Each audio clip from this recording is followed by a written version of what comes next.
All right, guys, we are back. This is episode 2 on teaching you guys how to wholesale real estate and how you're going to close your first deal by the end of 2025. So your guys' 2025 obviously doesn't go to a waste and you guys actually make the money you've been wanting to make. And if you guys didn't see the last episode, go watch that right now before you watch this. In the last episode, I go through exactly what this business is and an exact outline of what you guys need to know before getting into this business. So if you have not watched the last video yet, go check that one out. But in this video, guys, we're going to be going into the acquisitions call, which is one of the most important parts of wholesale real estate. And one of the things, if you guys sit through this entire video and implement everything that I tell you to do in this video, you're gonna make a lot of money with this business. So stay around till the end and take notes on everything I'm about to be telling you. And guys, I'm gonna be dropping a lot of sauce, so make sure you drop a like, drop a sub, because the old heads of the real estate industry are gonna be freaking out over these videos that I'm making, because I'm literally showing you guys how to get into real estate without having a bunch of money, licensing, capital, all of that stuff, and how you can actually use this to make a lot of money and then start new ventures in real estate, start building generational wealth, because everybody thinks you gotta be old, have money, capital, licensing, all this stuff to get into real estate, but it simply isn't true, because I got into it without all of that stuff, and obviously now I'm crushing it. But now, guys, let's get straight into it, and let me teach you guys exactly how to do the acquisitions call, which is one of the most important parts of the business that you guys need to know before you start. So right off the bat, you guys need to understand the 4 most important parts of the acquisition call. Number 1, asking price. Number 2, condition. Number 3, motivation. And number 4,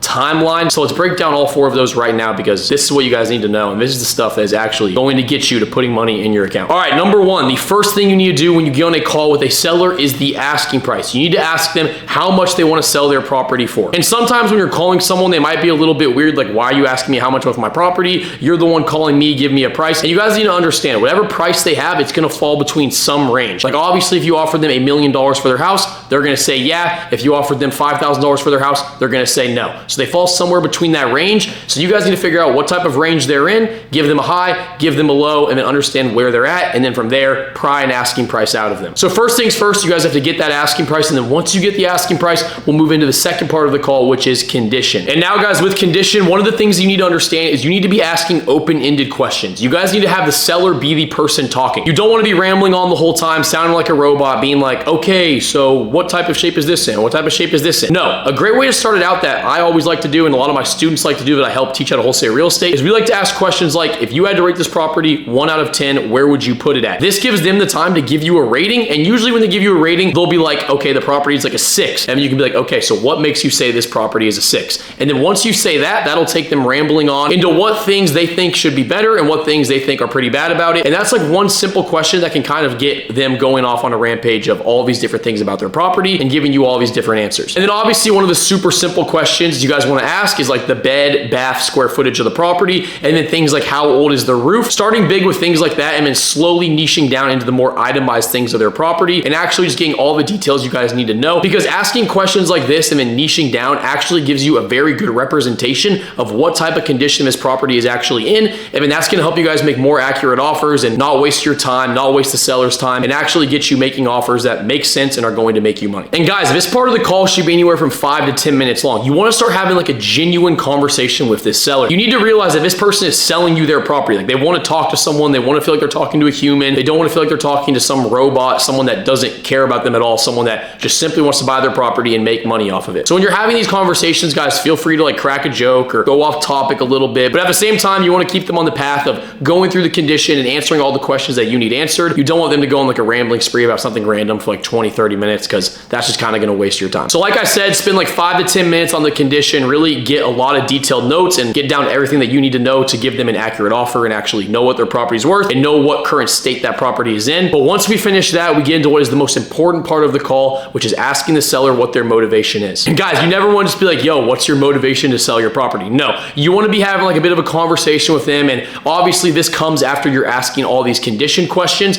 So it can always be something as simple as this. You can tell them like, all right, I'm taking down some notes really quick while I'm writing down this stuff and writing down the condition. What's got you looking to actually sell this property? And when you ask that question of what's got you looking to actually sell this property, it's always good to kind of lower your tone of voice, sound more human, you know, kind of like not catch them off guard with that question. Like, just sound like a person that actually cares, not someone that's just like, yo, what's got you looking to sell this property? Because usually with motivation, a lot of the times it can be a touchy subject. It could be someone in their family's past. It could be they can't keep up with bills. It could be they're a retired landlord and they really want to get out of this house and get out of a situation and move. A lot of the times the motivation is really what closes a deal, because no one wants to take a discount on their property unless they have a reason to take a discount and they need cash quickly. So the people that wholesale deals are going to work for, they're going to have real motivation and they're going to have a real reason to sell this property. And whatever that motivation is, you want to touch on it very well and you want to sound sincere and you actually kind of want to have a conversation with them like about what their motivation is and how you can help them fix that and how you can get them to getting money in their pocket quickly for whatever reason they need to get that for. After you've had a conversation with them about their motivation and kind of dug deep into that and had like a real sincere conversation about that, you then want to move into timeline. And with timeline, this is where you're asking them like how soon they want to get this property off their hands, how soon they're ready to close on this, and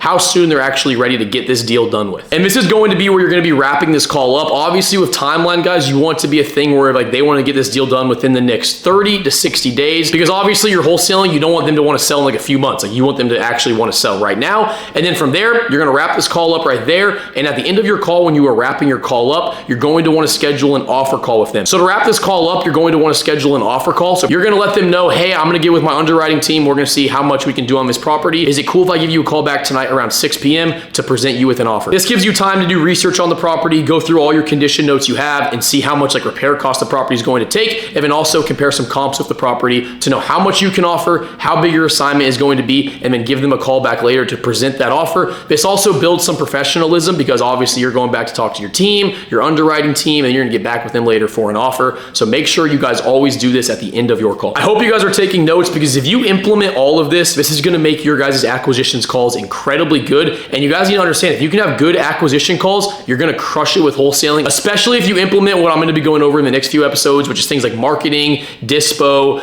underwriting, all of that stuff. If you implement all of that with this acquisitions call, you guys are gonna crush it. You're gonna be making 20K per month by the end of the year. Incredibly easy, because this is really a simple business as long as you actually know what you're doing and you put the work in. So obviously I just said you guys are gonna end that call off by scheduling an offer call with them and going back and underwriting it and going with your underwriting team. Obviously most of you guys are not gonna have an underwriting team, so you're gonna be underwriting these properties yourselves. And a lot of you are probably like, I have no idea how to underwrite. I have no idea how to figure out how much these properties are actually worth. And guys, that's what I'm going to go over in the next video, which is going to be episode 3. So you guys are gonna wanna stay tuned for that. I'm gonna be uploading these literally like every other day. So just subscribe, turn noties on, and you guys will not miss that next episode, because obviously that's gonna directly tie into this episode and teaching you how to do this stuff. And then of course, guys, if you want to just not have to watch any of these episodes and you just want to actually work directly one-to-one with me and my business partner, Dylan, where we literally build your whole wholesale business for you, teach you fully one-to-one, and actually get you crushing it, where we'll literally have you guys making 20K per month within 90 to 120 days, and we guarantee that. I have a link down below for that. You guys can go check that out, because we'd love to work with some of you guys.